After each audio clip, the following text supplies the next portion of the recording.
आज सकाळी काय नाश्ता बनवायचा याचं मला अजिबात टेन्शन नव्हतं, कारण हे नगेट्सचं पाकीट 2 दिवस झालं फ्रीजमध्ये पडलेलं होतं. असं झालेलं की कधी मी हे नगेट्स फ्राय करून खाते आणि फायनली आज ते बनवायला सुरुवात केली. म्हणजे आमच्या दोघांचा तर नाश्ता झालेला, फक्त ईश्वरी बाकी होती. मग तिच्यासाठी 2 नगेट्स तळून घेतले आणि ते तिला खायला दिले. तर टॅमॅटो सॉस तर तिला आवडतो, त्यामुळे त्याच्यासोबत टॅमॅटो सॉस दिला.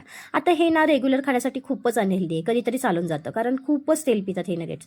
मग आता नगेट्स तिला खायला दिले. मस्त टीव्ही बघत बघत ती मस्त नाश्ता करत होती. तोपर्यंत मला बेडरूम आवरायची होती. मॅडम आत्ता सुटले, त्यामुळे बेडशीट वगैरे व्यवस्थित घडी मारून ठेवायचं होतं. तर लगेचच ब्लँकेटच्या घड्या मारून घेतल्या आणि बेडशीट सुद्धा व्यवस्थित झाडून वगैरे व्यवस्थित करून घेतलं. बेड आवरून झाला. आता कुठे बरं वाटलं, एक काम झाल्यासारखं वाटलं. आता बाकीची कामं तर होणारच होती. आता बाकीच्या कामांमध्ये मेन महत्त्वाचं काम होतं, काल धुतलेली कपडे अजून काढली नव्हती, म्हणजे रात्री सुकलीच नव्हती. त्यामुळे आता ही कपडे काढून घड्या मारून ठेवायची होती. पटापट पटापट कपडे काढून घेतले आणि घड्या मारून ठेवल्या. आता हे काम झालं तेव्हा कुठे बरं वाटलं. आता हे काम झालं, पण बाकीची कामं आहेत. बघते तर काय, आमच्या मॅडमने अजून नगेट्स खाल्ले नव्हते. मग तिला लाडीगोडी लावून कसं बसं खाऊ घातलं. तिचा नाश्ता झाल्यावर मग बाकीची घरातली कामं आवरून घेतली. आता बाकीची घरातली कामं आवरून झाल्यावर दुपारच्या जेवणाचा प्रश्न. आता दुपारी जेवणाला काय बनवायचं हा विचार करून शेवटी पिठलंच बनवायला घेतलं. पिठलं गरगटून झालं. आता पिठलं आहे तर भाकरी पाहिजेच ना.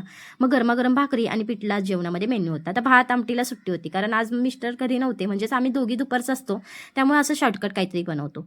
मस्त असं गरमागरम भाकरी आणि पिठलं आम्ही जेवणामध्ये खाऊन घेतलं. आता दुपारचं जेवण झालेलं, पण संध्याकाळच्या वेळेस परत काय बाळाला द्यायचं हे समजत नव्हतं, म्हणून मस्त असं ब्रेडला बटर लावून भाजून घेतलं आणि तिच्यासाठी मस्त टोस्ट बनवून घेतले.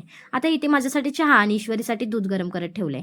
आता दूध नव्हतं, त्यामुळे पटकन जाऊन दुकानात दूध घेऊन आले आणि मस्त गरम करायला ठेवलं. आता मस्त असं आम्ही दोघी नाश्ता करून घेतो. भेटू पुढच्या व्हिडिओमध्ये. Bye bye.